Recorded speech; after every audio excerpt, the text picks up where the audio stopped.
ప్రియమైన క్రైస్తవ సహోదరి సహోదరులారా, రేడియో వెరితాస్ ప్రేక్షకులారా, జనవరి 22వ తారీఖు సోమవారం మార్కు శుభవార్త 22వ అధ్యాయం నుండి 30వ వచనం వరకు ధ్యానం చేసుకుందాం.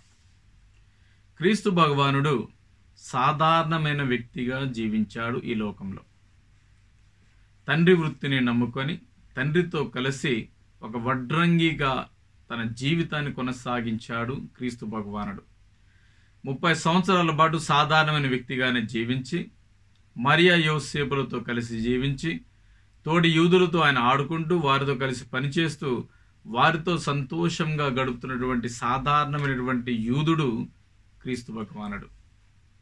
ఆయన ఆత్మ ప్రేరణచే యోర్దాను నదిలో జ్ఞానస్థానం పొందిన తర్వాత అదే ఆత్మ ప్రేరణచే 40 దినాల పాటు తండ్రితో ఎడారిలో వాసం చేసి దేవదూతల యొక్క సహాయాన్ని పొంది ఆయన ఆత్మ ప్రేరణతో శోధనలు సైతం కూడా జయించి ఆయన దేవుని ప్రేషిత కార్యానికి నడుము కట్టినాడు క్రీస్తునాథుడు. అటు తర్వాత ఆయన అధికారపూర్వకంగా దేవుని వాక్కును బోధించటం, దేవుని యొక్క ప్రేమను ప్రపంచానికి పరిచయం చేయటం, కష్టములో నష్టములో ఉన్న ప్రతి ఒక్కరిని కూడా ఆయన స్పర్శించి వారి జీవితాలను మార్చడం, దయ్యాలను వెలగొట్టడం, కుష్ఠరోగులకు స్వస్థతనివ్వటం, అనేకమైన అద్భుత కార్యాలను క్రీస్తు భగవాన్ చేస్తున్నప్పుడు వీరందరూ కూడా ఆశ్చర్యపోయారు. మరియా యోసేపు కుమారుడు కాడా? మన పిల్లలతో ఆడుకున్న వ్యక్తి కాదా? వారి యొక్క సహోదరులు మనతో వాసం చేయలేదా?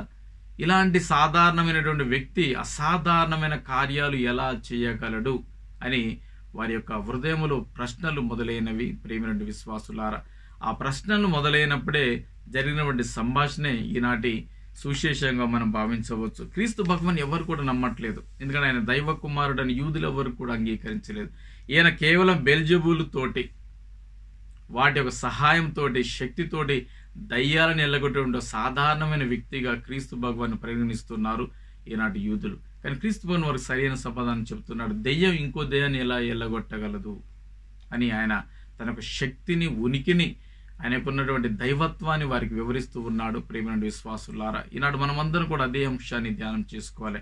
నా దేవుడు గొప్ప దేవుడు, నా దేవుడు సృష్టికర్త, సర్వాధికారి అనేటు మనం అందరం విశ్వసించి మనలో ఉన్నటువంటి సాతాను శక్తులను, మనలో ఉన్నటువంటి అపవిత్రాత్మ క్రియలన్నిటిని కూడా ఆయన మనల్ని తొలగించి నవనూతనమైన జీవితాన్ని మనం ప్రసాదించే గొప్ప దేవుడు నా దేవుడని మనం విశ్వసించాలని ఈనాడు సువిశేషం మనకు తెలియజేస్తుంది. కనుక ఈనాడు సువిశేషంలోని గొప్పతనం క్రీస్తు ప్రభువులో ఉన్నటువంటి దైవత్వాన్ని గురించి మనకు వ్యక్తపరుస్తుంది. ప్రేమని విశ్వాసులారా, కనుక ఓ ప్రభువా, నాలో కూడా అద్భుతాలు చేయండి, నాలో నన్ను దుష్టాత్మను తొలగించండి, నన్ను ఎల్లప్పుడూ కూడా నీ ప్రేమైన శిష్యుడిగా జీవించే భాగ్యం నాకు దయచేయమని ఆ క్రీస్తు భగవాన్ని మనం ఎల్లప్పుడూ విశ్వసించుదాం.